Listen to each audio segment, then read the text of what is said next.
There's no turning back. Here we go. 3, 2, 1. We already started. Wait a minute. Hey, everybody. Do you believe in the existence of extraterrestrials?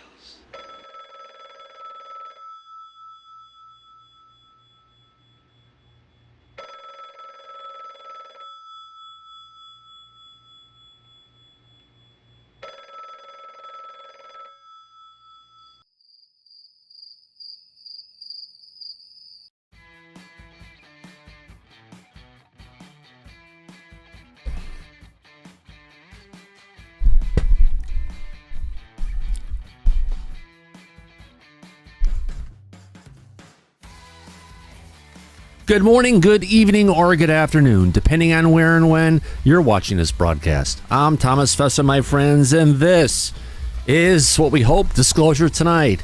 A happy Saturday, everybody. It's Saturday, April 5th, 2025. Wow. Who would thought the year would go by so quick? And you know what? If you're looking at this, this is the day of the week that we go ahead and turn our broadcast back to 10 p.m. London time for our friends. Now that all clocks have changed, we're all synchronized in when we usually do it, my friends. Welcome back to all of our friends in the United Kingdom. What a great day. What a great opportunity to go ahead and talk about disclosure. We've got a UFO news roundup today. What does that mean? We've got a lot of interesting news coming from Twitter and the UFO universe. Unfortunately, it's been a bit quiet lately, but we've got a lot of stuff that's stacked up throughout the week that we get to talk about today that we didn't get to talk about yesterday. Now, if you're up for an interesting conversation, you haven't listened to it yet, our episode from last night where we went and talked about, we had Ivan Hanel, who's Lou Elizondo's attorney, was here to talk about a whole bunch of interesting positions and movement going on in the disclosure world. It's worth it going ahead and watching if you haven't on Team Rewatch. That's what it's there for. You know, Mike, did you know that we're actually up to now, I believe, 996 episodes as of today? Yeah, we're coming in close to that 1,000 mark. Should be interesting. Yeah, we're going to have to celebrate that, I think. Absolutely. The anniversary. Yeah, anniversary, my friend. Wow, think about all that. Times at least one or two for every show. Oh, you gotta have fun with it. You know what? Oh, yeah. It's a passion, my friend. It's a passion. Let's call it that. Yeah, I like that term. We could make a lot more money doing something else, but no, we're here because we love the audience. We love covering news like this. We do. That's why we do it, Yeah. and that's why we have guests on like Ivan and our previous guests, because we want to share that and have good conversations for the audience. Oh yeah. That's what makes it worthwhile. Oh, definitely, Mike. Absolutely. On that note, let me go ahead and do what I usually do at the start of every episode. Let me go ahead and welcome in our wonderful audience. Happy Saturday, everybody. I think it's still Saturday in the United Kingdom and part of Europe, at least. If you go outside, look north, there's a great chance. Yes, the Aurora Borealis has been going on for a while, and it is kicking in Europe at this point. Let's go ahead at this point in time, point again, and welcome in our audience. Who the heck do we have out there? Let me bring up the list and welcome everybody. All right, who do we have out there? We have Ann Joanne, along with Andy W, Brendan England's here, and Kat and Craig Smith, and Creativity from the Future. God, yeah, we all need something from the future. Holy cow. David Jackson, Destiny Rocks, Eliza Teal is here, along with Firefly. Look at that. What a great part of the audience, along with FreezerMan71, Jan and J-Cat and Joe Monk and John Myatt Lockett and Johnny UFO and Joseph Ferrantino. Mike, I think that's a good Italian family name, isn't it? It's a good Italian name. Oh, wonderful. Absolutely. Let's welcome in also Julie Boyce, I'm sorry about that, or Rockadile Boyce, Kathy and Kelly Bro with those piercing blue eyes. It almost matches my hoodie. How about that? Laura Campbell's here along with Liberty Astro UK. Good to see you, Liberty Wings, my friend, or Liberty Astro. I love it. Maritime Unprepared and Megan Betts. Well, our dear friend, as you've heard, Mike Disclosure is also in the chat along with Nancy Guzmano and our resident Pitbull. Let's welcome in Niles Guy. Peter Tremulous is here along with Reconnected, Roland Sam, Super Unknown, Tets, the Chromosome Cowboy, Two Midgets on a Horse, Vern Dude, and F5 Twister. I needed to take a deeper breath before I started that one. Thanks for coming, everybody. Let's go ahead and get to it. Have some fun. Let's see who we have in our back today on that note. Let's see who's out there. All right, our first person in the back today comes to us all the way from the great state of Florida. Let's welcome in Alice W. How's it going, Alice? Hey, Thomas. It's going great. I'm looking forward to the show tonight. Yeah, absolutely. And your next friend is actually from North Pole, Alaska, where pictures like this are taken on a nightly basis. I want to welcome in Amanda. You want to mute yourself, Amanda, and say hello. Hi. Good to be here. Thank you for having me. Great to have you here as well. Thanks for coming, Amanda. Our next guest is Andy W., all the way from Bristol, United Kingdom. Welcome, Andy. Hey, Thomas. Hi, everybody, and welcome, Amanda, all the way up in, where was it, North Pole? Yeah. Thank you. Wow. Yeah. Yeah. We truly are a worldwide show. You better believe it. It's great to North have you and here. South. And, well, I guess we're missing our friends from Australia right now. Just no friends from Antarctica yet. You never know. Yes. I have to check the analytics, see if we've had any there in the last 12 months. You never know. All right, our next friend comes to us from the great state of Massachusetts. Some people might call him a masshole, but I call him a great person on our panel. Let's welcome in Sergeant Daniel, USMC. Daniel, how are you, my friend? I'm outstanding. Thank you. Thanks for having me. Thanks for coming in. And our last contestant, our last person on the panel tonight comes to us from I believe Long Island area of New York. Let's welcome in Tia Marie. Tia, how you doing, my dear lady?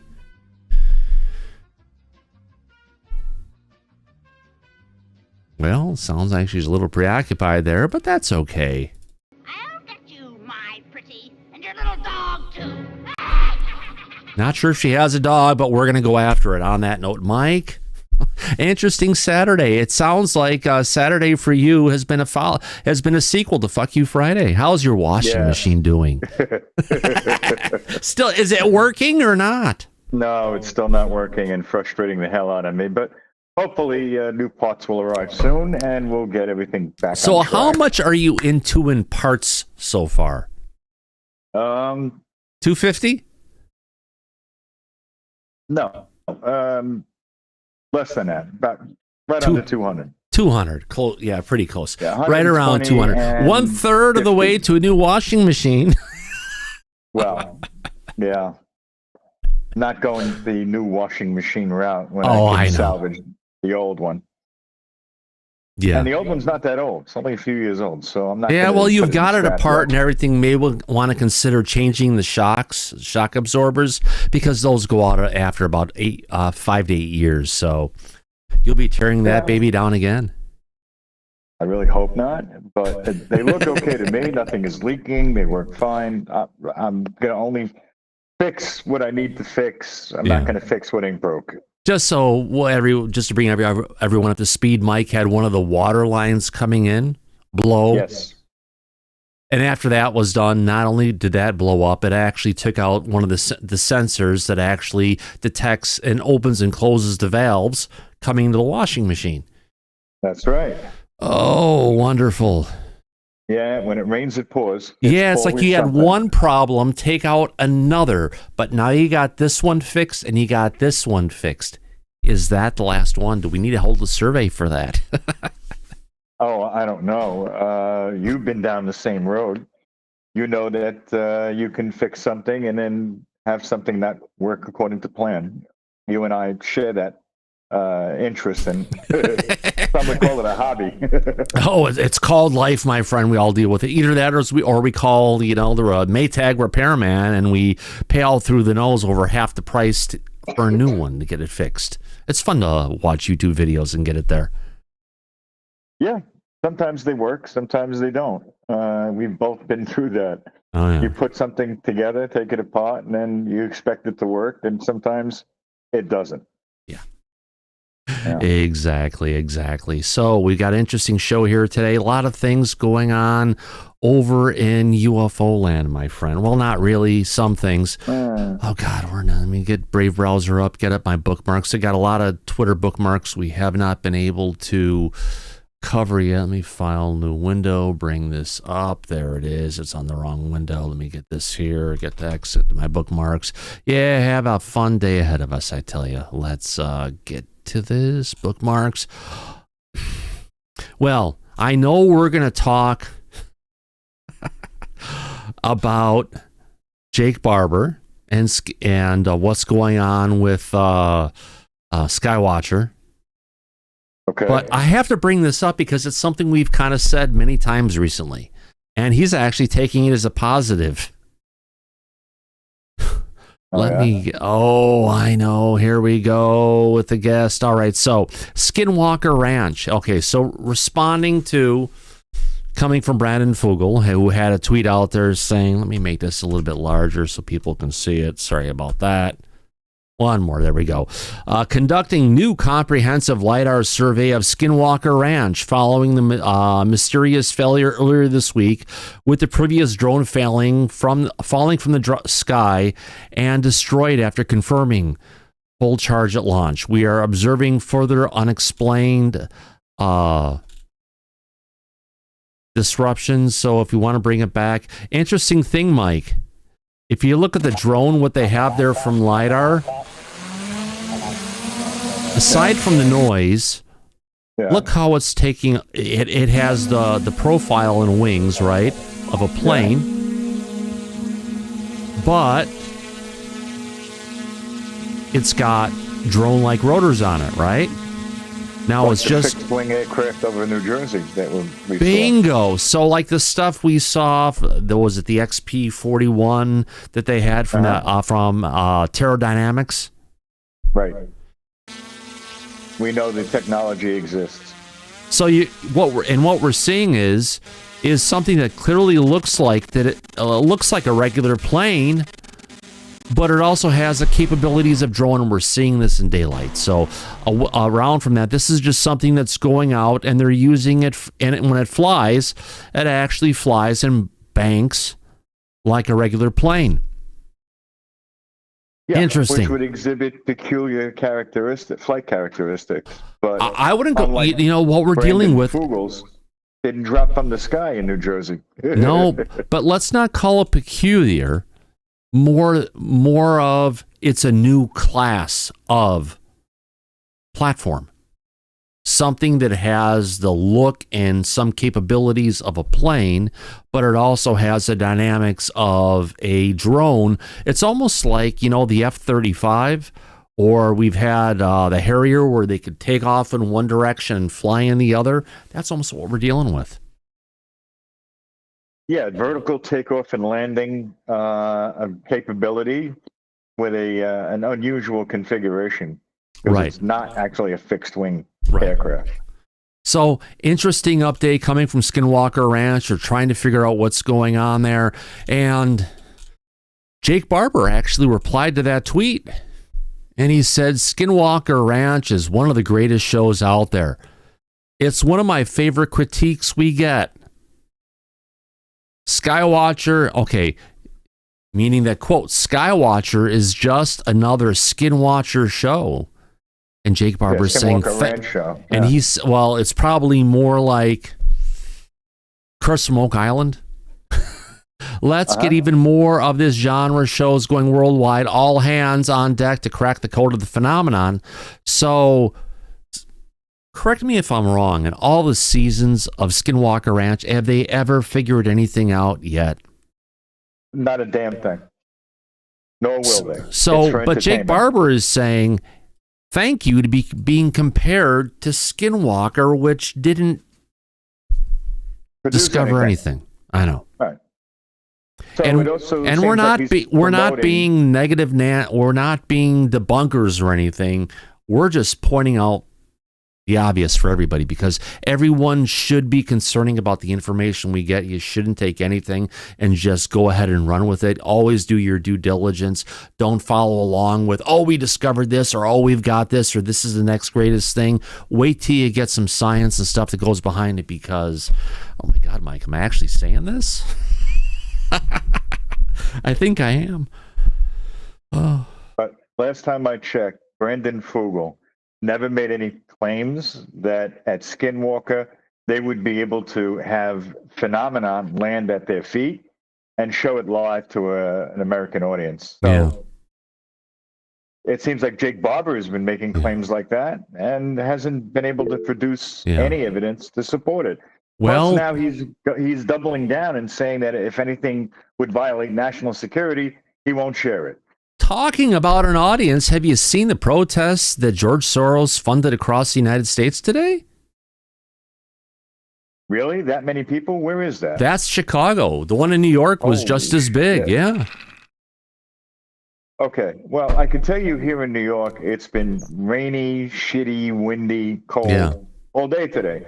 What are these people accomplishing by doing this other than making themselves sick for the rest of the week? Well, Catching colds. that potentially, but it sounds like from some of the reports, it sounds like it was those party buses, where you have all you can have on tap on the way there and on the way back. Oh, open bar. Oh, okay. Potentially, yeah. Well, But interesting to see so many people coming out in an organized fashion. Yeah, now correct me if I'm wrong. Weren't they protesting the Trump administration, trying to get it to be? Yeah, and they wanted to deport Elon, and they wanted to deport Elon as well. Unfortunately, Yeah.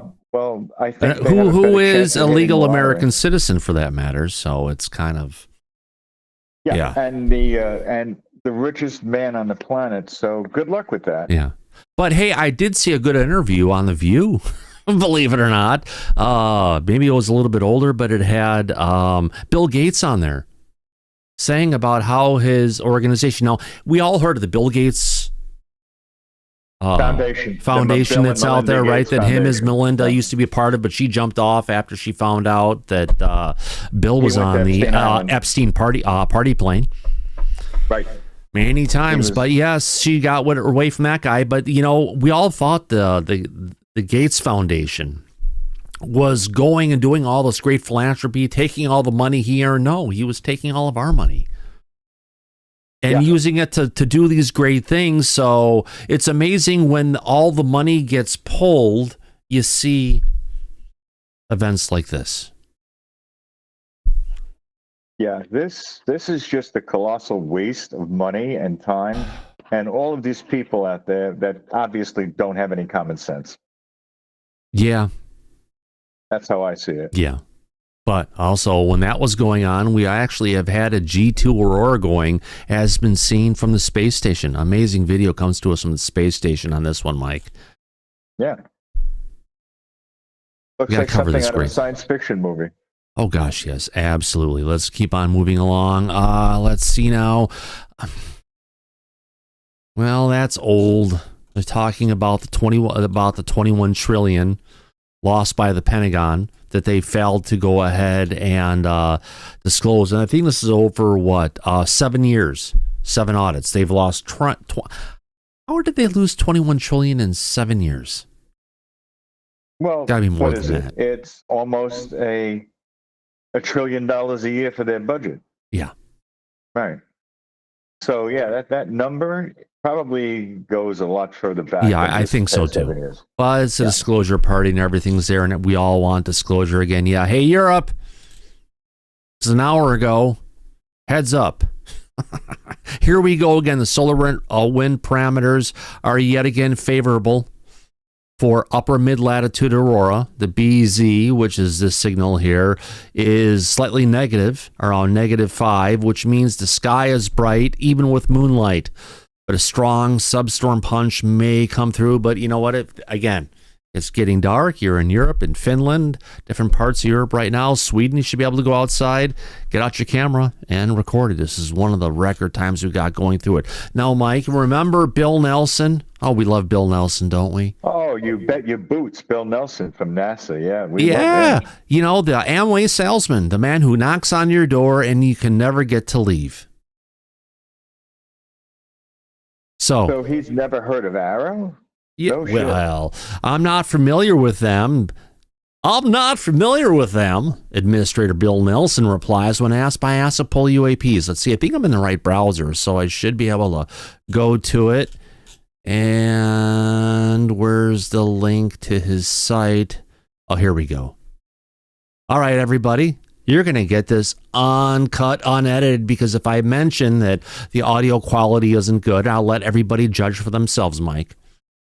Yeah. We'll do our best, but this is the latest breaking news. Yes, we do support Matt Laszlo on a yearly basis. All right, so what is he going to be talking about? Well, this is just about Matt. Oh, God.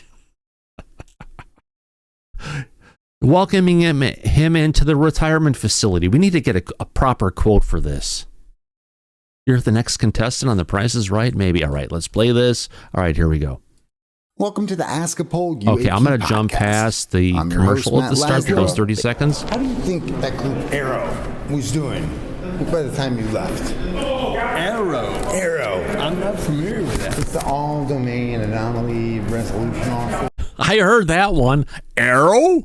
I'm not familiar with them. Wasn't there partnership going between NASA and AARO at one time? Yes. They were supposed to be working together to investigate UAP, but that never happened.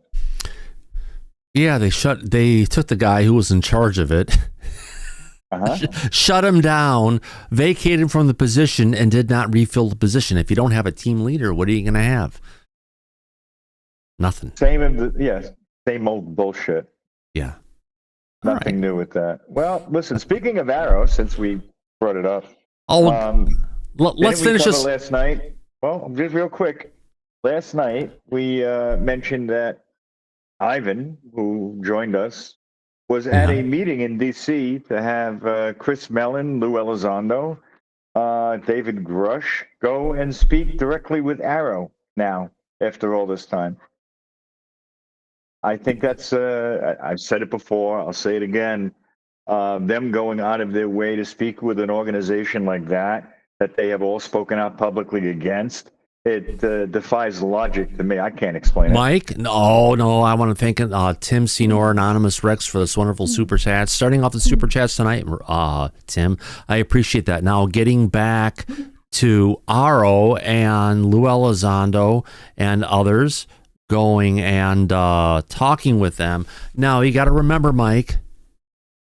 Yeah. We were told a while ago. I'm sorry, that's the Bill Nelson voice. We were told a while ago, Mike, that on a private call, we're not going to say who with, that Kozlowski was a good guy, weren't we? And we should give him time and see how he does. Yeah, I remember that. And in part of that call we had, besides talking about Kozlowski being a good guy, we brought up the point that a lot of the issues that were going on with existing leadership within AARO probably was pinned down to the last executive administration, headed up by Lloyd Austin, who was at that time the Secretary of Defense. Right. That's right. Yeah. But now this is going to, because David Grush was mentioned for working for Congress under Eric Burleson, and he too is supposed to now go into a skiff with Lou and Chris Mellon and speak directly with AARO. I have really serious points to make about that, especially in regards to Grush, and I'll tell you why. Because initially Kirkpatrick had wanted David Grush to come and speak with him personally at AARO. AARO and most importantly, Sean Kirkpatrick lacked the security clearance to hear the information that could have came from Grush, right? Yeah, there was a lot of back and forth that Kirkpatrick had told Grush that he, in fact, did have the necessary security clearances. There was some confusion back then, and we covered it at that time, but I'll remind the audience. Kirkpatrick was cleared for Title 10, which is military, Pentagon security clearances. But if you're dealing with the CIA, intelligence community, that's under Title 50. So Kirkpatrick had assured Grush that he had both Title 10 and Title 50 clearances and was able to hear Grush's testimony about his investigation. But at the time, David Grush was being represented by Chuck McCullough. former ICIG for the government.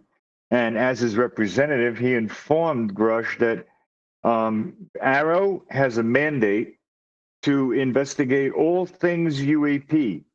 And that is what that's their intent, to investigate any illegal type of operations in the government regarding the UAP phenomenon.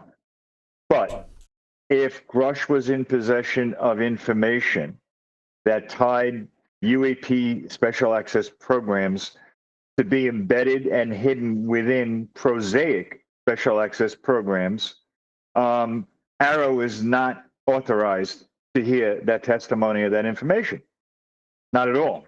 And that was the reason that Grush had told Kirkpatrick that he is not able to go and speak with him, because it goes beyond the scope of what AARO is able to do.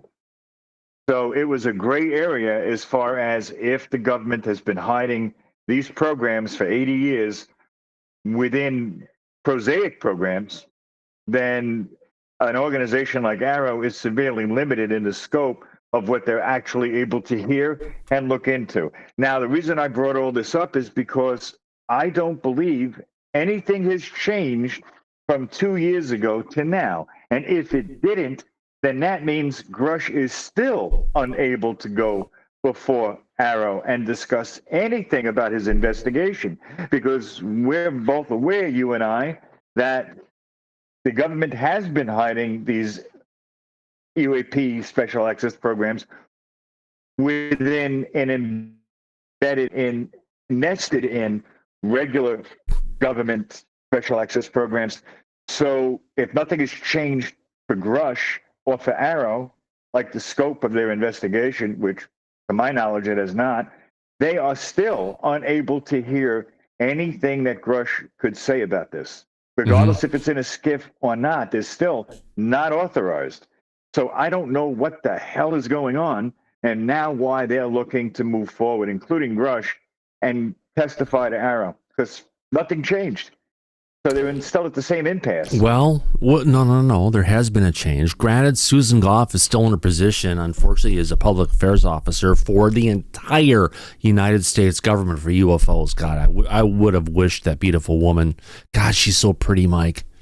She's so pretty. She's imprinted on my mind. If I close my eyes, I can see her beautiful smile. Yeah, and if you ever run out of condoms, she's a great erection killer. So, but we can use this. I was trying to be nice. I am being nice, but I'm also being honest to our audience. I'm not going to lie about something like that.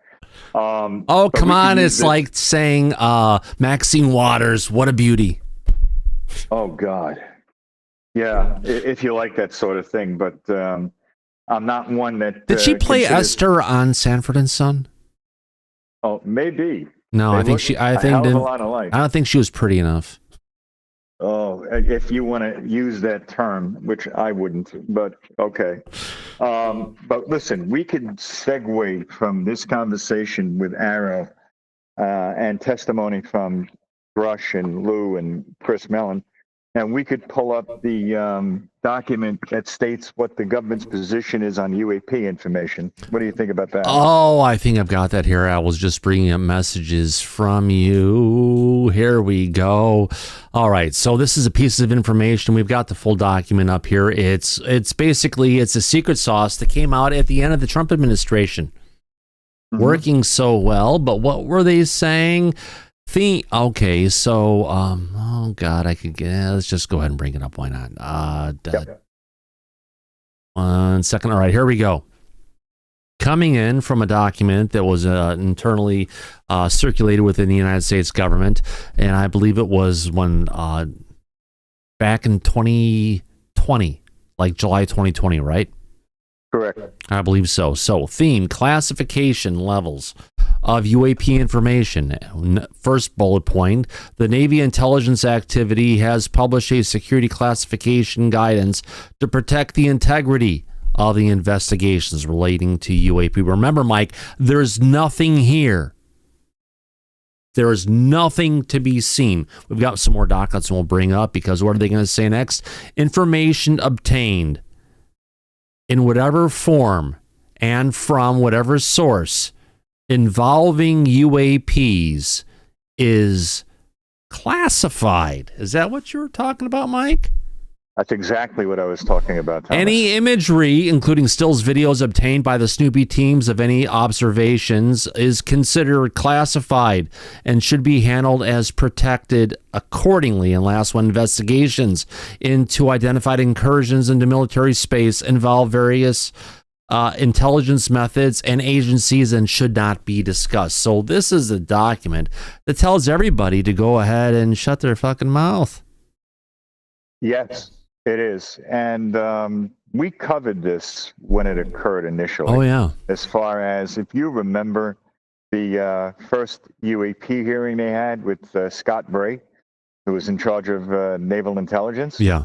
And claimed not to know his ass from his elbow when asked pertinent questions during that hearing, said he would look into it. The very next day, that son of a bitch wrote this national security guide on classification for the Navy and for all branches of the Pentagon and the military. Right. And what you're reading right now is the sum. I need to be able to get back to the document. Oh, Jesus Christ. I need to download it. Save. So after he testified and go logged to through the his folder. tape, Give me a second. he then made sure he would clamp down on anyone in the government talking openly about anything to do with UAP. So what we're talking about here, let me go ahead and bring this up and let me make sure I can see what I've got going on here. So what this is a document that came out on July 20th, 2024. You can't see it. Let me bring it down a little bit more. There we go.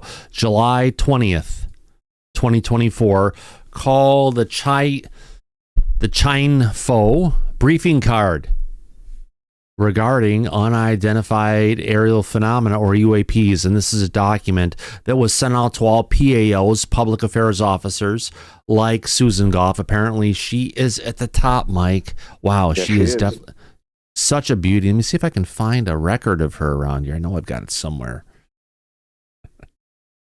Here we go. Here we go. Before we get into it, we have to bring back the brainchild, Mike. Here we go. Susan Goff. This is the person at the DOD who is handling the UFO cover-up. God, she needs to run for Miss America. I just swear. Miss Universe, since we are talking about ETs. What was that, Alice? Who is that guy?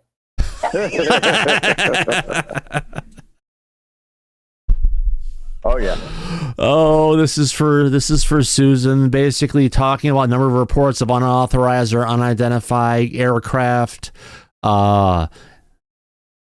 entering various military-controlled training ranges and designated airspace in recent years. So we're talking about the stuff going back into the Elizondo range. You know, even History Channel program over the summer of 2019 on government investigation into UFOs highlighted several videos from naval aircraft. They're talking about the stuff going back at the Tic Tac incident and other stuff like the Go Fast video in 2017. Talking about the DOD statement that came out on April 27th, 2020 as background, in which they were talking about the videos in 2024 and 2015, which have been circulating in the public domain after unauthorized releases in those years. While the Navy has previously acknowledged that these videos circulating in the public domain were indeed Navy videos, after a thorough review, the department has determined that the authorized release of these unclassified videos does not reveal any sensitive capabilities or systems. But coming down to that, Mike, after talking about all of this, they get into the point and they're saying that it's all classified. It should not be discussed. Right. Should be handled and protected accordingly. Right. So what is it, the point you make? Whatever source or person is classified. Right. So this was... Go ahead. If there was nothing there, your point all the time is correct. You say if there's nothing there to hide, then why are they covering it up? Right? Why cover it up? Right, because they've been saying forever there's nothing there. Go away. Everything you saw is something else. But if that's... Like you're right, Mike. If that's the case... why are they redacting? Why are they covering it up? Why are they not able to make statements on something that doesn't exist? Right. Why? Because it fucking does exist. Because it's something that, countless people around the world see on a regular basis, and they all want to act like we're fucking crazy, but to go out and see this. Now, granted, a lot of the things we see are prosaic, but some of the stuff that's out there is not prosaic. Now, we do have, this comes from Surreal. Jake Barber will show the aliens. Well, they already said they had a process, so it was 100%. And they could call down aliens and make them land at any time, right, Mike? Yeah, because he allegedly has been doing this on behalf of the government for over 20 years now. So he definitely perfected it.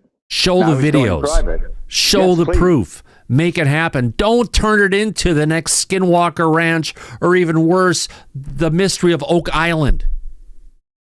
Yeah. But he did recently come out and say that if it would violate national security, he will not release it publicly. You want me to bring he's up that doubling down. document? Yes, there is something called the SKYWATCHER Discovery Framework that's out there. If I search within this document, maybe I can go ahead and find, it's security. Okay.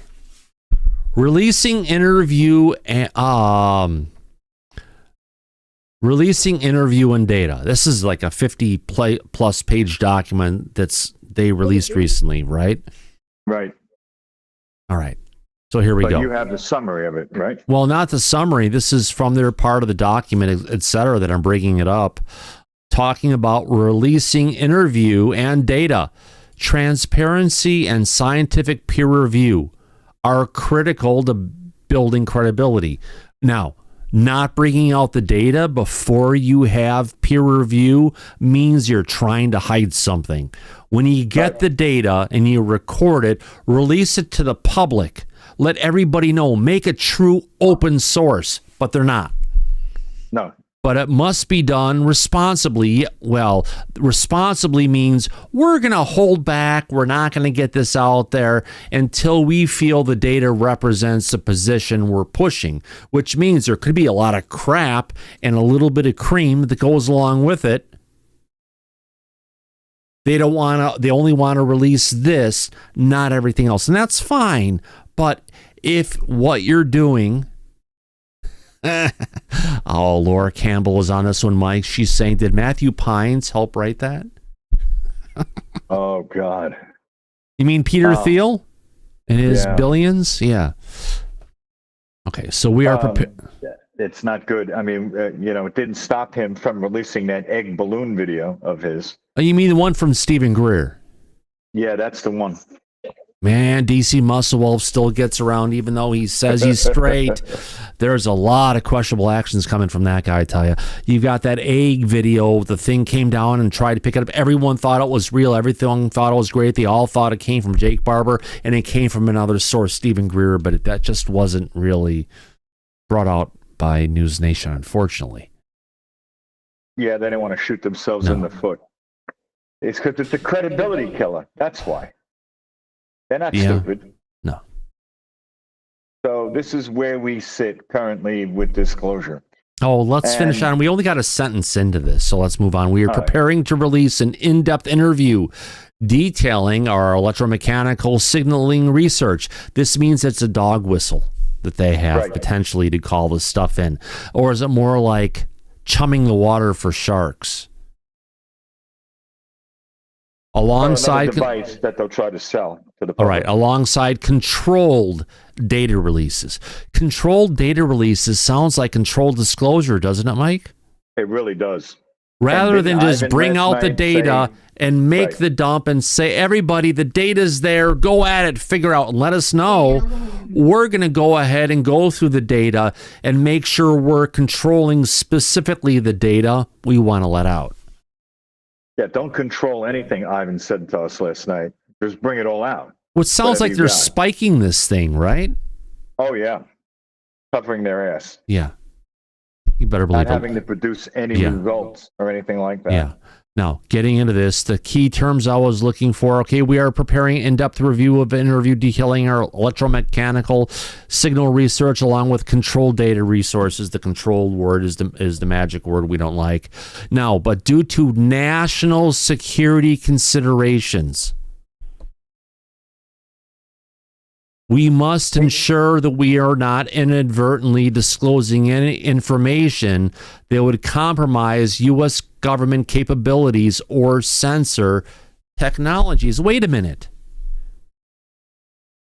This is the same bullshit excuse we've heard from other people who are leading, whether they don't want to or not. They are leading the disclosure movement, saying, oh no, that's an issue of national security. Why is this podunk team, Mike, concerned about national security? Oh, could they be getting funding from the federal government on this?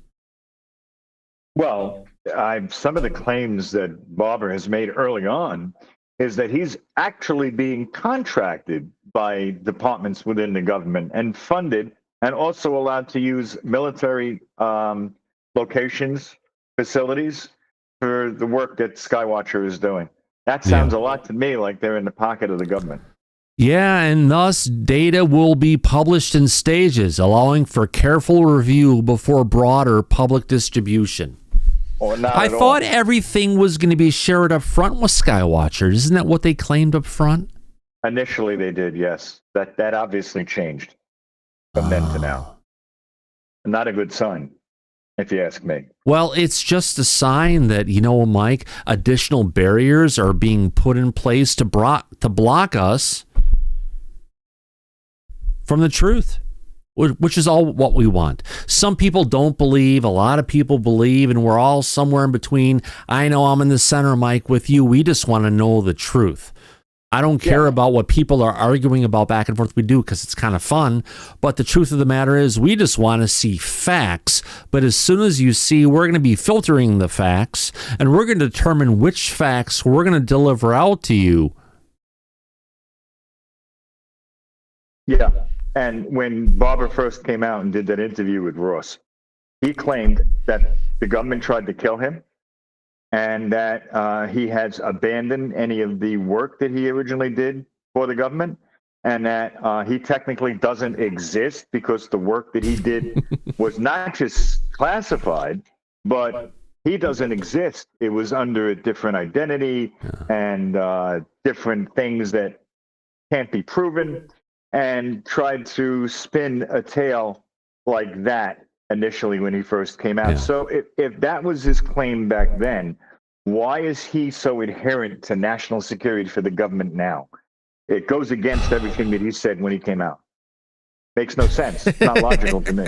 It makes sense if you're looking at this from an honest standpoint. Is there's something else going on here that we can't give you all the information? We've talked about this. It's the layers of disclosure. Before we had the government giving us this layer of disclosure, right? And we can't give you anything because it's a matter of national security. But now you've got the billionaires like Peter Thiel who are creating this additional layer that's in here that we can't give you the truth because it could be something down here, or it could get in our way of capitalizing on this and bringing out the truth because we need to make money off it first. Yeah, and this, I wouldn't call it grifting. This is like billionaires throwing monies into the pit to try and actually extract gold out of it. It's disturbing, and it sounds to me like that's the defense that they came up with to deal with people like you and I. Yeah. When we call them out and ask them to put up or shut up with their claims, their answer is, oh, well, we can't because it's a matter of national security. That's their defense. Same thing the government has been getting away with for God, Mike, I've got something in my eye. Hold on for a second to those people calling that out. You and I both. We have the same thing in our eye. Correct. Yeah. Well, it's disappointing is what it is. Yeah. It is.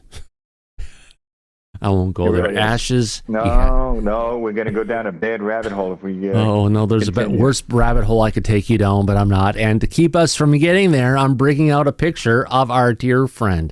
Hello, Susan. Good to see you. God. No.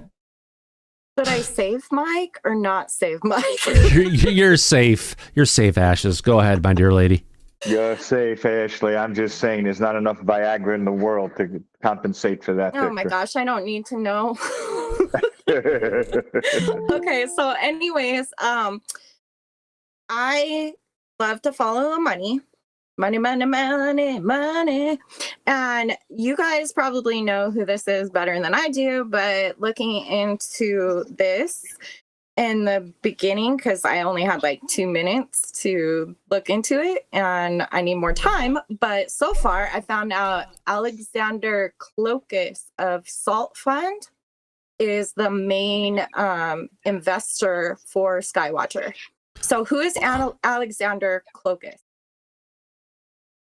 The only thing I know is that. So who is he? Is he just a billionaire?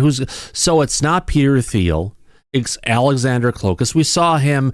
He's the guy from Salt who interviewed Gary Nolan 2 years ago, or 2 times ago, and the last time he interviewed Carl Nell. Right. Very interesting, right? Yes. Yeah. Yes. So I'm gonna need a little bit more time. Do you know that's yet? what I got so far. Oh, we got a name. Dig through those ashes, my friend, and sneak, connive. Oh, and people. I like how the name of that government program is Snoopy, because all they're doing is snooping with their own technology, but they don't want to release how they're looking for the UAP or whatever. The Snoopy teams are the ones who have like the Ghostbusters Eco Packs on, which is like a microwave transmitter that's going and shooting stuff up into the air. And they're using those to try and bring down drones, but apparently every single time they've tried to use it, this technology doesn't work, which makes you wonder, is it really technology that's so out there that these cutting-edge technology pieces can't shoot them down? Or were they sold bunk technology that they sold them on it and said, it can do all this great stuff, but it's not a pudding and a floor wax. It's just a floor wax. It makes you wonder, like, if they're actually mad scientists, as they claim to be, like, in DARPA and stuff, or if they're just freaking Dilbert idiots. No, well, these aren't coming from great scientists. These are coming from, what do you call it? Defense contractors. Exactly. So they're which just are getting paid for all the work they do. Yeah. I don't know. Maybe they get paid the big bucks to just shut their mouths and be stupid and sit on their hands. Yeah. Because remember when we were talking about, what is it, like the Victor video or whatever, that they hire medical staff not because of how talented they are, but because of how well they can keep a secret. Right. So what did you uncover, Ashley, about Clokus? So I know that he was part of the Salt Fund. Like Thomas had mentioned that he interviewed Nell, and he does film production for the Salt crew. And the other thing that I found out was the weighted gravity blanket, and he is the main investor in the SKYWATCHER project. But there's more to uncover, as I only had like a couple of minutes to hurry up and search for it. Well, nice. I will get back to you guys on that. Thank you for letting me share. Yeah, well, thank you. I appreciate that. That's wonderful. I appreciate it, Ashes. Mike, before we get to a couple more things, I've got some down-home UK news stories that I saw that I've cached here in my... Oh, they're always good. Oh, my God. There's some crazy things going on in the UK, so it's our friends. I know we've got enough crazy stuff going on in the United States, and where is that one that I have... Not that one. There's another one further down. Give me a second. No, not that one. We're almost there. Past Gillibrand. God, she's so pretty. No, not that one. Let's get down beyond that. All right, here we go. This one I just couldn't believe, Mike, but it's actually true. A lot of people in the United States saying, oh my God, let's move to the United Kingdom because of what's going on with the craziness with Trump and everything. But however, some things over there are just beyond belief. For that matter, let me go ahead and bring it up. Coming from Jim Ferguson, UK. Britain just jailed a woman for a tweet, Mike. 31 months. Almost 3 years in jail. Let's call it prison. For words online. Lucy Connolly. Sentenced to nearly 3 years in prison. Not for violence. Not for theft. Not for murder or rape. But for a social media post. Deemed offensive. This isn't justice. It's ideological punishment in a country where peak criminals walk free when grooming gangs evade charges. One woman is thrown behind bars. Her speech, her injustice shames Britain. From the Telegraph. This isn't about protecting society. It's about sentencing dissent and enforcing obedience. If a tweet can cost your freedom, you don't live in a democracy. You lived under tyranny. My God. 31 months in prison for a tweet, Mike. There's no way, because if that was the case, you and I would both be in jail for life. So, yeah, this is like something out of Nazi Germany circa 1940s or China currently. It absolutely is a tyranny. I can't believe the UK has devolved into that type of governance. It's shocking. Yeah. What the hell is going on in the world today? Well, there's a lack of free speech going on. Unfortunately, no matter how bad her words may have been, it's just a tweet. It's just a message, and it's just something that's out there. Did they show the tweet? Because I don't think it was that bad. Did you read it? I read it, but they didn't show her actual tweet. If they did, I don't think that she would be guilty of being in jail for 3 years. What did she say? Mass deportation now. Set fire at all the fucking hotels of the bastards for all I care. While you're at it, take the treacherous government politicians with them. Not too bad. I've heard much worse coming from the United States. Where did that go? I heard much worse coming from the executive in chief right now in the White House. Oh, yeah. How do we get to the bottom of this? All right. I feel physically sick knowing that these families will now have to endure. If it makes me racist, so be it. She didn't say burn the people. No. She said burn the buildings where these people currently are staying to prevent them from having a place to stay. I think you have to look at the lines and you can't read into them. You just have to read into it what she says. She didn't say lock the doors and burn it down, did she? No. No. So for She's that, not woke, obviously. So for that tweet, 31 months in prison. Yeah, that's shocking that this could be going on. Yeah. In the 21st fucking century. I care for my friends in the UK, but this just shows them what happened when they elected Labour to get to that point. Andy, you've registered recently as a different party, right? I will say, yes, I have. I may get arrested for that, but, it's been nice knowing you. We've got local elections coming up. We got one of these, they're trying to have a super mayor in our area, to cover all a big area. There may be an up and coming placement. I might put a name in the chat, but you've only got to look up one of our sort of local area MPs today. The news has broke here in the UK. Well, it sounds like everything because I can hear the stammering and disconcerting in your voice that you don't want to say anything that could potentially upset your local council or government that would come after you with the frickin' torches and pitchforks. It feels like frickin' Shrek right now. Well, I have a friend who was from East Germany. You know, I'm kind of sort of feeling a bit like he probably did when he was a young man. You know, for those in England who know, and you, Thomas, I know you're a bit of a follower of British TV for our lovely Gary, but you know, it's not East Germany. It's more like East Peckham at the moment. Yeah. Christy, mate.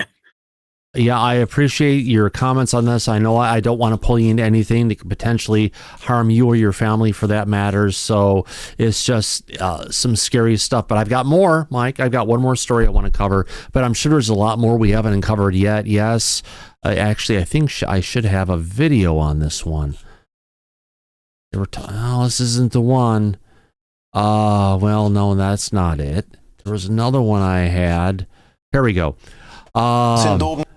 This is other story dedicated to the UK, where I believe there's travesties going in again across our friends, our family with a special relationship, and I will always see it that way across the pond. That's why we have this show specifically. It's for our friends in the UK. It's not for the government. It's for our friends. So let's go ahead, and I would never look beyond that, look beyond the border for that matter. So let's bring this next one up here. All right, so this one is coming from where'd it go? Concerned Citizen. Here we go. Concerned Citizen saying that a British council seeks to pass laws which will imprison Christian preachers, people silently praying for others, or even handing out religious leaflets in the United Kingdom on the streets. So let's go ahead and play this little clip from GB News for everyone to go ahead and hear. Make sure the audio's up. Welcome back to GBN Tonight with me, Martin Daubney. Now, the Labour-ran Rushmore Borough Council has sparked outrage by proposing a sweeping injunction that could see Christian street preachers in prison for up to 2 years if the injunction is breached. Now, over claims of causing offence or distress. Now, under the proposed terms, Christians will be banned from praying for individuals, handing out religious leaflets or Bibles by hand, and laying hands on people in prayer, even with their permission. Welcome back to GBN Tonight with me. So yeah, hard times ahead, my friend. You're muted, Andy. What are they going to do? Outlaw the Church of England? Yep. They're going to ban the Pope? Good luck with that. It's ridiculous. Well, yeah. The way things are going, no, I'm not going to say anymore. Yeah, well, we'll leave you at that. And I've got one last story. We don't want to throw you underneath the bus, Andy, but this next one coming from Tommy Robinson, great guy, going ahead and saying a 64-year-old woman convicted of standing near an abortion clinic in southern England and holding a sign saying, "Here to talk if you want." So on April 4th, Pools Magistrates Court on the south coast of England in Tossesea Bolt is guilty of conditional discharge in order to pay a prosecution cost of $20,000, Mike, for holding that sign. That's beyond madness. It's insane. It's like something out of a bad movie. Post-apocalyptic world tyranny. This is absolute tyranny. I would call it a dystopian. Yep, absolutely dystopian. Yeah, and I love our friends from the United Kingdom. Absolutely, I always have. I went back over there, back in the 90s when I was working at Disney and such, and it was a great time. And even in the early 2000s, but it's been changing. Europe has changed a lot from what it was, and it's not the same place what everybody knew for hundreds of years. Not thousands. Right. No, the world seems to be changing in a very bad way. Yeah, it is. Dystopian is right. Yeah.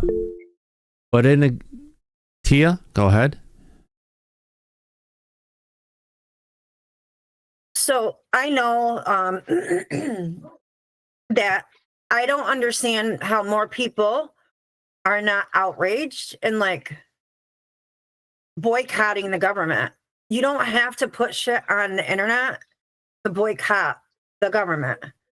Don't go to work.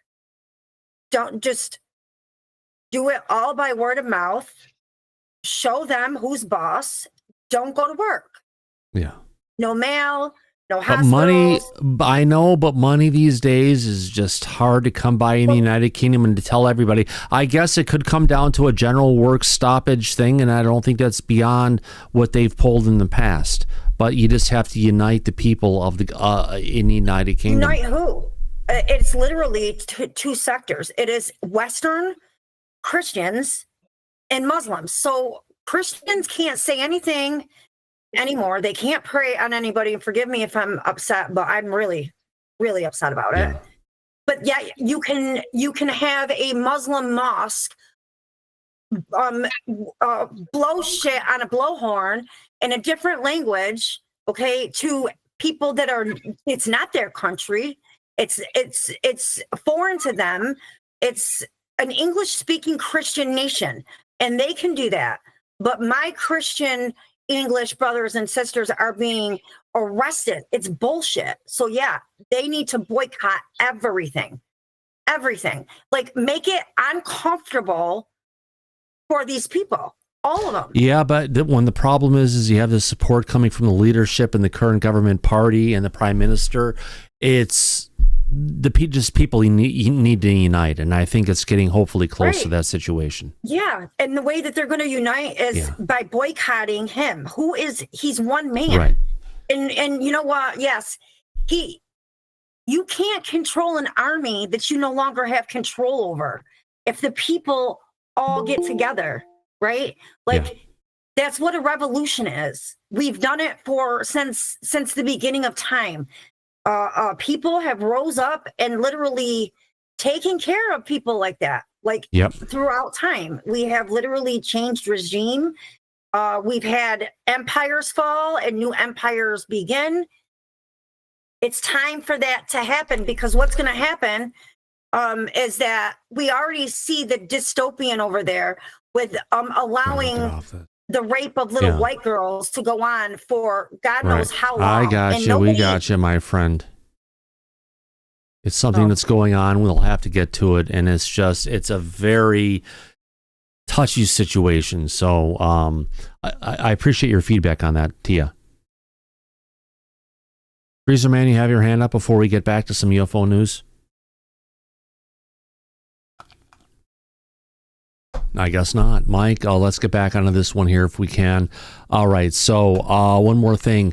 Apparently, Mike, in Washington, D.C., Senator Kirsten Gillibrand is saying that Trump's White House is clueless on New Jersey UAPs. They're saying they don't know.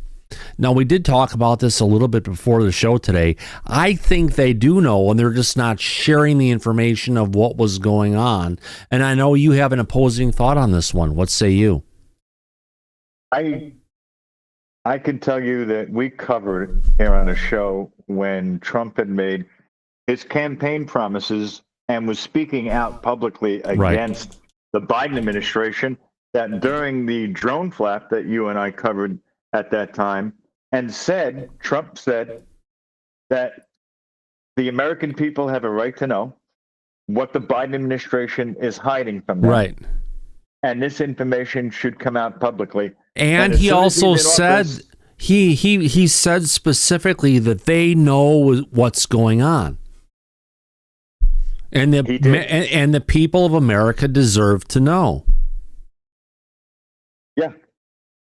But when he got into office, we all got a brush off, didn't we? We did. That information that he had released publicly after he was in office said that the FAA was well aware of these drones, and they were directly authorized by the FAA, which means the FAA should know who operates them, where they're located, what their function is, and we never got that information. No. So I would tend to lean on the side of Gillibrand that they actually don't know, because I think if Trump did have knowledge of that, he probably would have brought it out like he said he would. The only reason he wouldn't is if he doesn't have access to that information and doesn't want to tell everybody, I don't know. That would really look bad to him and his administration. So the only thing he could do is gave out that bullshit answer to at least try to appease everybody. But I think being on the inside in Washington, Gillibrand may know a thing or two about a thing or two, and there's still a good possibility that the Trump administration really doesn't know anything about these drones currently. Yeah. Well, Which you know, is they scary they may have other things on their mind, Mike. Well, that's true. Look at what's going on with the tariffs. Stock market crashed the past couple of days, so that's not good. Yeah. There's a lot on their plate. You're not looking at the screen, are you? No, not at the moment. We'll take a look. No. Naughty Hetty. Naughty. Okay. Yeah, not that they have their ideas on that. We just have to have fun sometimes, my friend. Of course. Well, we have a sense of humor. Yeah. But look, either way, if Trump knows or doesn't know, the simple fact that we didn't get that information, and again, we're not talking about UAP, we're talking about prosaic drones in one form or another. If we can't get that from this administration, then what does that say about any future UAP information coming out publicly? I mean, Kelly Bro brings up a good point, Mike. It's been 5 months since we had the drones. And we still haven't got it. But got to ask the question, how long has it been? Oh, and I got to bring this up, Mike. Sound effect I use this at the start of the show. And, hey, Mike, that brings up a good question. How long has it been since we deserved an answer on those UAPs that were shot down over Dead Horse, Alaska, the Yukon up in Canada, and then over Lake Huron? Right. And where's the answer? February of 2023. So what are we, 2 years in? Yeah. Oh, we're past 2 years, and we still haven't gotten any word on that. Yeah, that's a very good point. Not a freaking word, my friend. Right, Nothing. Mocha? I don't have anything here. I'm going away. All right, let's move on. All right, where are we at? Let's get into this. Great show so far, Mike. A lot of interesting things we're covering today. You know, we haven't had a good Saturday show like this in a while because, well, yesterday's show was a little bit tied up, but you know what? It was worth it. Yeah, I really enjoy when we have an open conversation with the audience and we discuss many different things. It's fun. Oh, gosh, yes. See if I can get back to my list of all the stories we've got up. Not that one, not that one, not that one. This one here, I thought if we got it, let's get into it, Mike. We do have a friend with us today, Alice Alice from Florida, brought with a dear friend today, coming to us from North Pole, Alaska, which is what's kind of in the video going behind me.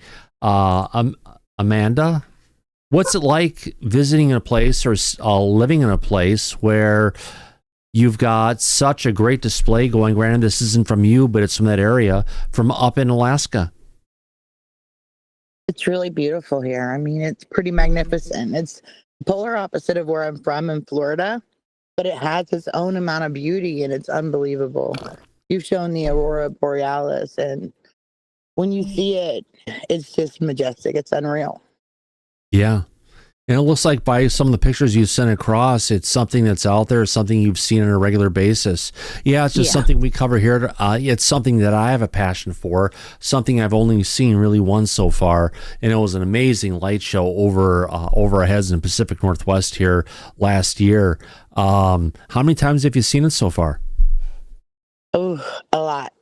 The first month when I was here, I didn't see it that much. And then I saw it the day I arrived, and then I saw it the day my granddaughter was born. And then, so between January 17th and then February 7th, I only saw it those 2 times. Then after that, I see it regularly. Yeah, it's just been cranking up on a regular basis. Mm-hmm. It's great to see this stuff.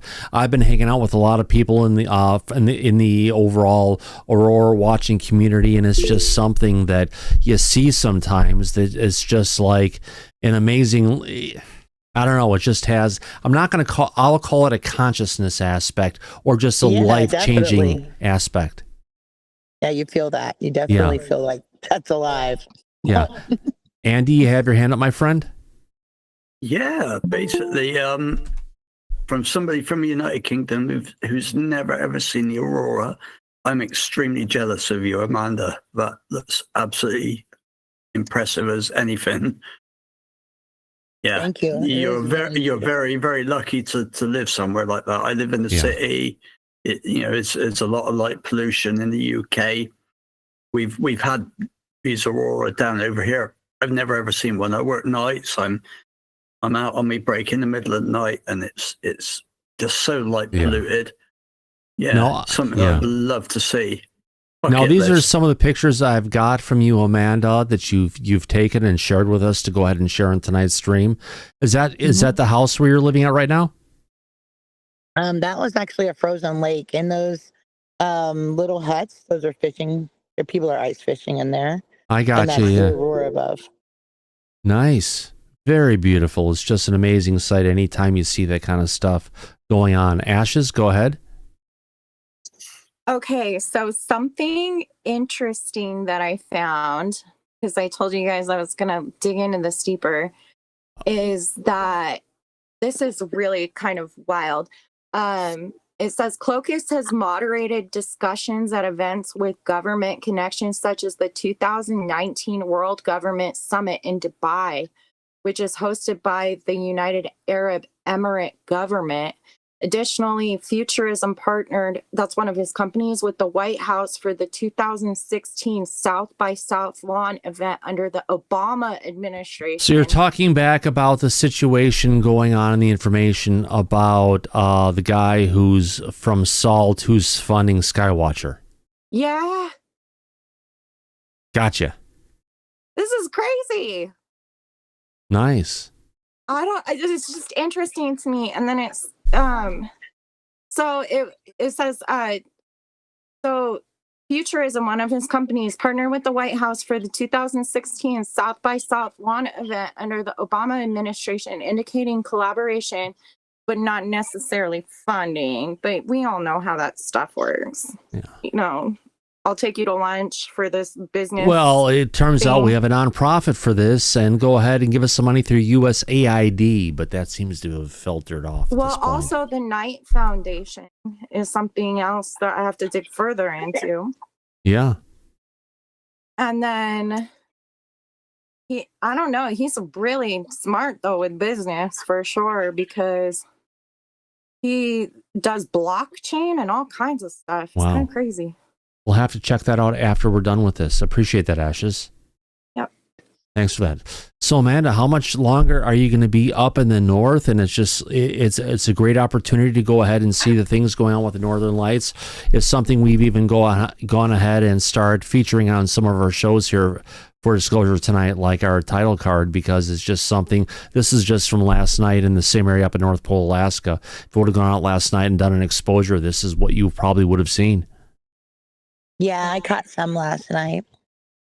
It was beautiful. I'll be here until May 17th, then I'll move to Georgia. Well, you'll be there until it's almost 24 hours of daylight. Yeah. Yeah. Beautiful time, beautiful time. Alice, how long have you known Amanda for? She sounds like a great friend. She is a great friend. I'd say at least 10 years, huh? Wow. Amanda?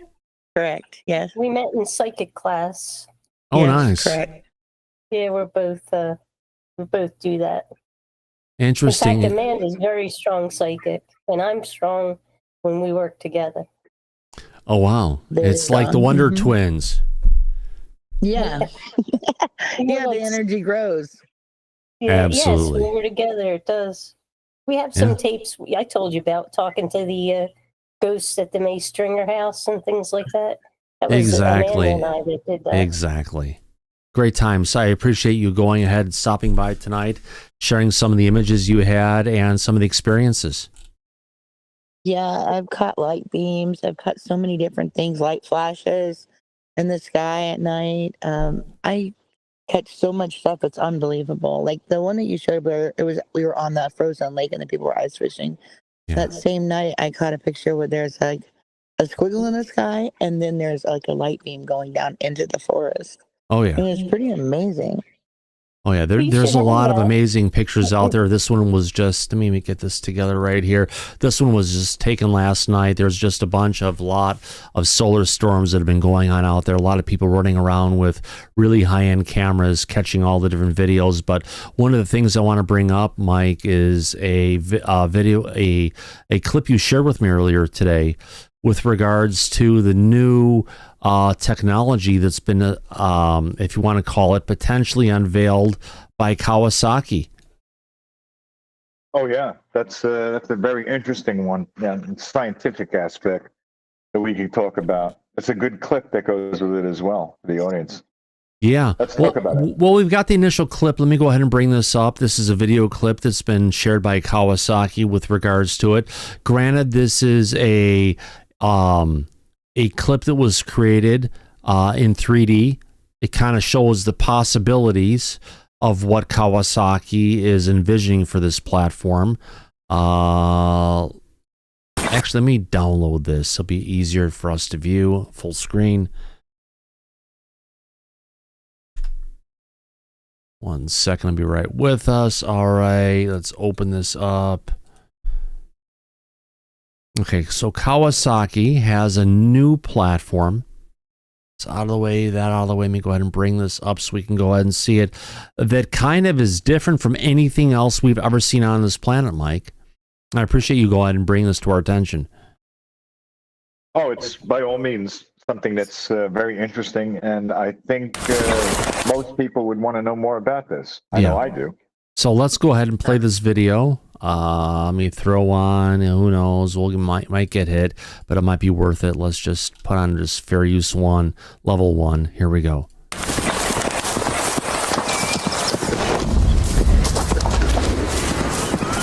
So it looks like it's a biped, not that, it's like a 4-legged animal that they're actually riding on top of, but this animal isn't alive.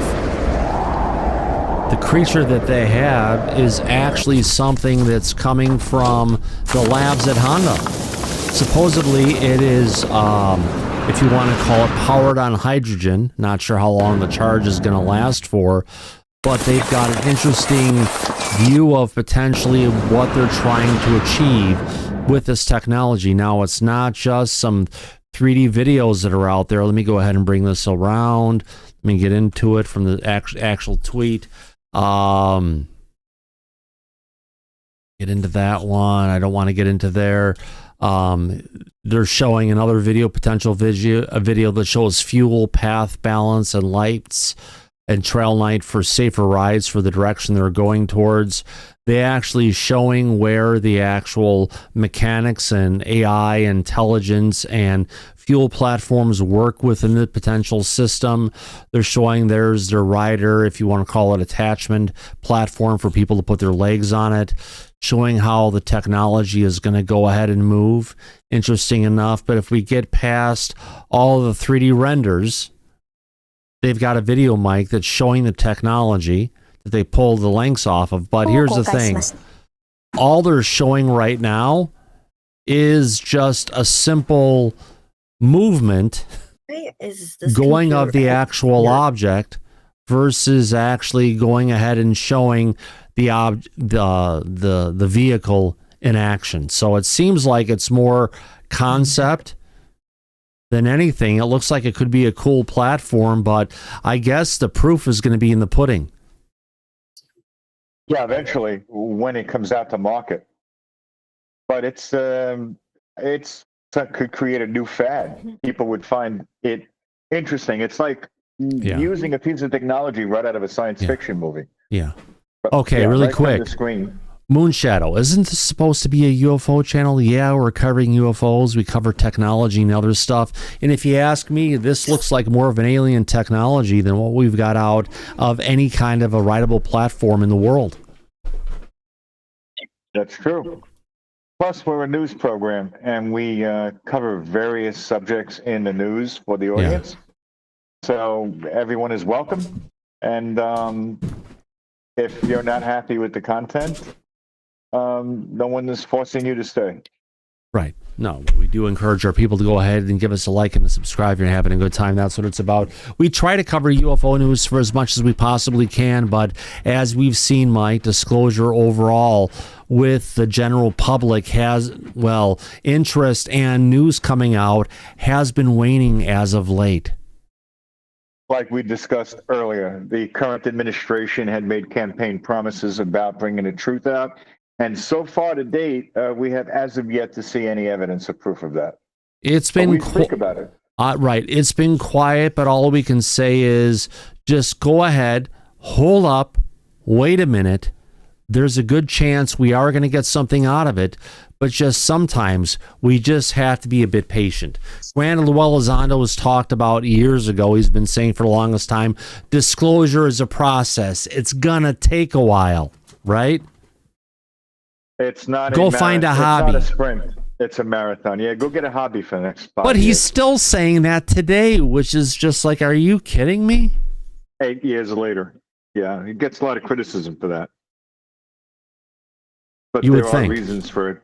Yeah, well, look, you've said this countless times here on the show to the audience.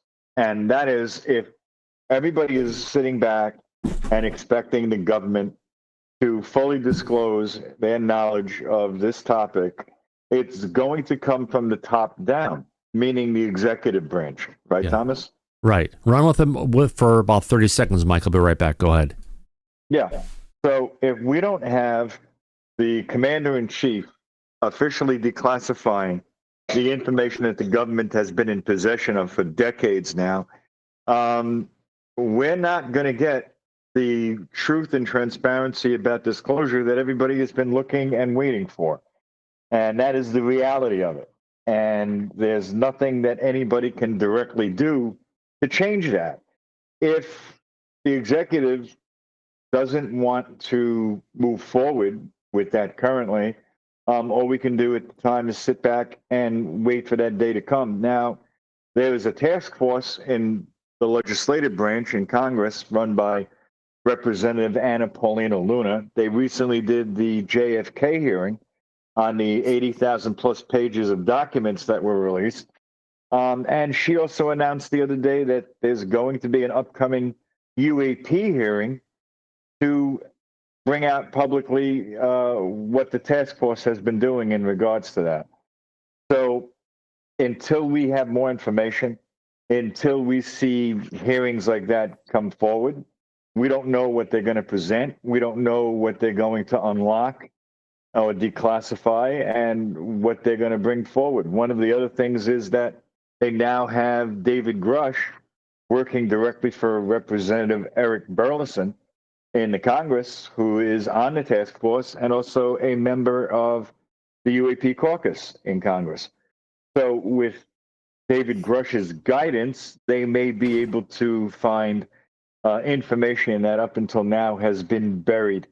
And that information, David Grush testified publicly 2 years ago at the July 26th first UAP public hearing.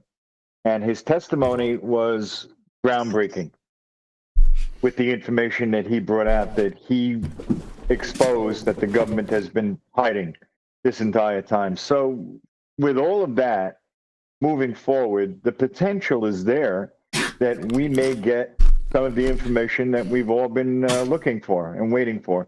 Just have to have patience. We've waited this long. No harm in waiting a little longer. But although, Mike, Thomas? they've gone ahead and announced that they want to have another hearing, right? Yes. Didn't they also say about the same time that they want to have another JFK hearing? So what's going to come first, the whole JFK, MLK, RFK stuff before they get to UFOs? Or are they going to start slicing UFOs in the middle of all this stuff? Oh, I don't know. Only Luna and Burchett probably have an idea of what their agenda is going to be like moving forward. Yeah. And I know they did announce a second JFK hearing, probably because the first JFK hearing they had the other day was so horrible that they're trying to save face and probably make up for that. But she also said that she would be announcing the date of the UAP hearing shortly. So I don't know if it's going to be sooner or later at this point. That Why still make remains an to be seen. announcement that you're gonna make an announcement? Probably because a lot of people have been pushing for answers on this and have been pushing back against her and the task force. And since they didn't have any answers to provide, they probably said, well, we're going to be putting together that hearing at one point. So calm down, have patience. She's trying to throw everybody a bone. Yeah. That's how I see it. Yeah, I believe you, Mike. It's something I completely understand. Just one thing I want to bring up here. One of the last things I want to bring up for tonight. Moose, get down.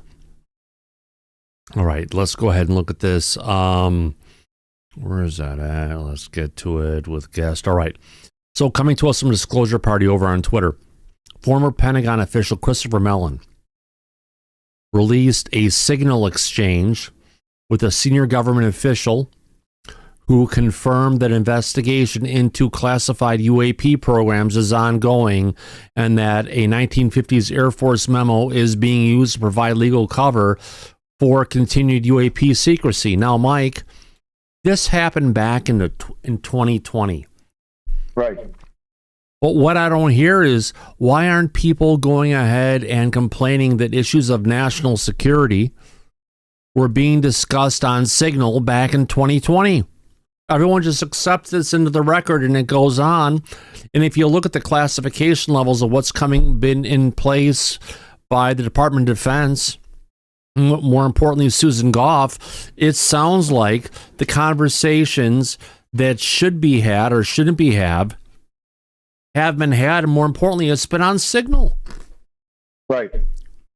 Well, my opinion is that because this is within the UAP topic, it probably went unnoticed. So the mainstream media and the public in general probably didn't pay too much attention to this when it came out, and it went under the radar. So the other Signal chat that recently the public has been talking about had to do with the military strikes in Yemen. I know, but it was right, which is XM. supposedly also classified information about it, but it just gets into the situation, Mike, when they're talking about some of this stuff and they're bringing it up. It seems like Signal is well and deeply ingrained into the Department of Defense and intelligence community. Yeah, that's what it seems like. But again, anything to do with UAP directly, that topic is persona non grata. Yeah. It doesn't get the same amount of attention publicly that prosaic news and information does. And look, you showed earlier today in the show, all of those people protesting the current administration and Elon Musk in different cities all across the country.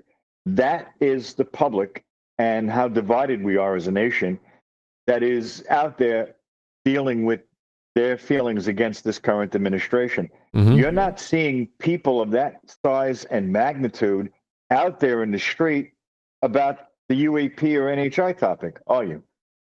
Not really. No, not at all. And maybe if we had a response on this subject with people of numbers like that, it might put enough pressure on to force the government's hand into revealing more than they have currently. But that's again, what we need, Mike, because based on our headline of what we had today, we did say we're going to cover some of the information coming from the Five Eyes, and that document just popped up on my desk. Thank you very much. I appreciate that. Let me go ahead and bring this up here. All right, video guest. All right, so we've got a document that came to us from Five Eyes talking about UAP and having a meeting between everybody. The description and purpose of this was to go ahead and talk about RO operations, analysis, strategic communications, stuff from the FAA, NASA, and the National Intelligence Management over aviation and maritime. But when you get down to the brass tacks talking about observations, Mike, just guess what?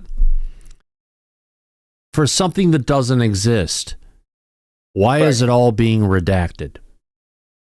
It shouldn't be. If according to Sean Kirkpatrick, the former head of AARO, who has come out numerous times publicly and said that it's a balloon or a shopping bag. It's not real. We're imagining this. There shouldn't be any redactions. None. So all their UAP reporting, their partner briefs, and everything is coming out of it, and the Canadian brief of all the things they want to go ahead and cover, it all has to be redacted because there's nothing there. So clearly there's nothing there, Mike. So why are you even asking? Right. It's a good point. Yeah. And they're talking about having these Five Eyes meetings every year. Mm-hmm. So if there's nothing there, why have consistent meetings about nothing? It's a very good point. I agree. They're hiding something. Yeah, Obviously. absolutely, Mike. That's kind of where the situation is. It's one of those things. Again, we got more information talking about TC considers UAP investigation be outside their mandate. Consequently, while willing to work with other departments, they didn't follow up on UAP reporting. The next two items are blank. Then they have the RO director of RO's UAP perspective. And the way ahead, all the information that should be interesting for people is not provided. So on that front, it looks like there's nothing going on, but clearly in all the big, large redacted sessions we have here, there is something going on, but as Tim Burchett would call it, it's a cover-up. Oh, absolutely. That's certainly what it looks like, without a doubt. We talked, you and I, privately the other day about Larry Maguire, who is a member of Parliament for Canada. When Grush had testified here in the U.S. on July 26th of 2023, right? He previously met with Larry Maguire a year earlier, and they talked about the UAP topic with the U.S. and Canada. So obviously, they're having meetings like this for a reason, not for no reason. No. And that proves that. So, and there's documents to show that the meeting between Larry Maguire and David Grush had taken place officially. Yeah. So it means that there is not nothing there. There's absolutely something there, but they don't want to come out publicly to the public about it. Yeah. Unfortunately. I guess it's going to be as difficult to get the information out of the government about UFOs, as Ivan had said last night, as difficult as it is to get information out of the Catholic Church about all the abuse that happened to all the altar boys. Right. It's damn near impossible. Yeah. Like a needle in a haystack. Oh, better yet, it's like pulling teeth out of a newborn. You're going to be digging a lot, get a lot of blood, and not a lot of teeth. Oh, yeah. That's true. Yeah. It's a visual thing you got to take into consideration, but yeah, that's what I said, unfortunately. But on that, Mike, great show today. Happy Saturday. Yeah, happy Saturday to you too as well. Yeah, it was very fun conversation. Yeah. I agree. Yeah, we covered a lot of different topics around the world. Yeah, I think we've covered about everything, haven't we? Yeah, we have. I think we're good. Oh, yeah, absolutely. Yeah.